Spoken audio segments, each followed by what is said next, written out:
Hi ക്രിഡ്സേഴ്സ്, ഇന്ന് ഞാൻ visit ചെയ്യാൻ വന്നിരിക്കുന്നത് സിഡ്നിയിലെ സീ ലൈഫ് അക്വേറിയത്തിലാണ്. ഫാൻസി ഫിഷുകളെക്കാട്ടി കൂടുതൽ ഇവിടെ ഉൾക്കടലിലുള്ള കടൽ ജീവികളും കടൽ സസ്യങ്ങളുമാണ്. നമുക്ക് കാണാൻ പറ്റാത്ത കടൽ കാഴ്ചകളെല്ലാം ഇവിടെ ഒരുക്കിയിട്ടുണ്ട്. $39 ഇവിടെ ഒരാൾക്ക് ടിക്കറ്റ് ചാർജായിട്ട് വരുന്നത്. ഇതൊക്കെ വലിയ വലിയ ഗ്ലാസ് ടാങ്കുകളിലാണ് ഈ മീനൊക്കെ കിടക്കുന്നത്.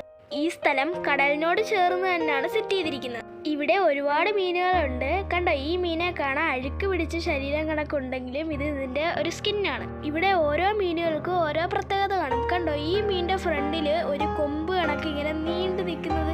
ഈ മീൻ നീന്തുന്ന കാണാൻ നല്ല ഭംഗിയാണ്.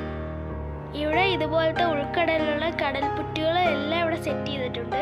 ഇനി ഒരു കാര്യം കാണിച്ചു തരാം. ഇവർ ഇതിന് തീറ്റ കൊടുക്കുന്നുണ്ടോ? ഇതിന്റെ പേരാണ് ഡുഗോങ്. കടൽ പശു എന്നും ഇതിനെ വിളിക്കും.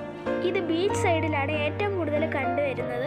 3 മീറ്റർ നീളവും 400 കിലോഗ്രാം വരെ ഭാരവും ഇതിന് ഏകദേശം കാണും. ഇത് കടലിൻ്റെ അടിയിലുള്ള കടൽപ്പുല്ല് തിന്നാണ് ഇത് ജീവിക്കുന്നത്. ഇപ്പോൾ ഇതിനിവിടെ തീറ്റയായിട്ട് കൊടുത്തിരിക്കുന്ന ലെറ്റ്യൂസും മറ്റ് വെജിറ്റബിൾസുമാണ്. ഇവിടെ സൈഡിൽ ഒരു ഞണ്ടുകുട്ടൻ ഇരിപ്പുണ്ട്. പിന്നെ വേറെ കുറെ മീനുകളും. ഇവിടെ ഇനിയും കുറെ കാഴ്ചകളുണ്ട്. അത് അടുത്ത പാർട്ടിൽ നമുക്ക് കാണാം. Thanks for watching.